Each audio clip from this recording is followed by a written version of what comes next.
产业里面，只要是商业服务业。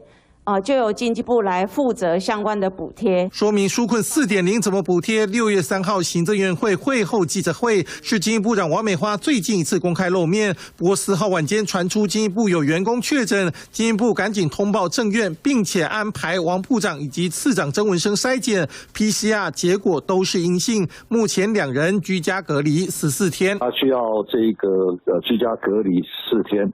那美花部长虽然有 近期跟院长开会，不过都有全程戴口罩跟保持社交距离，所以院长的健康安全请国人放心。根据了解，这名经济部男性员工因为喉咙有异状与发烧前往筛检，没想到阳性确诊，至今感染源不明。而这个月2号，王美花跟这位员工还有接触。4号上午，员工回报确诊消息，经济部赶紧安排筛检，部长与次长确定阴性，仍需居家隔离14天。总计经济部超过10人都需要居家隔离匡列。不过值得关注的是，这个礼拜王部长曾经到总统府与总统开会，府方强调都有做好安全防护措施。总统府跟国安会都没有被匡列的个案。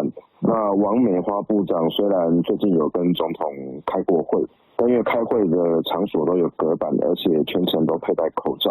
王部长跟总统也没有近距离长时间的接触哦。由于王美花的先生就是国安会秘书长顾立雄，并非与确诊者直接接触，府方表示顾立雄只需要自主健康管理。而虽然3号王美花出席行政院会，不过与其他部会首长也都安全社交距离，从府院到部会，防疫不松懈，防止病毒扩散。3立新闻黄大丰、陈彦豪台北报道。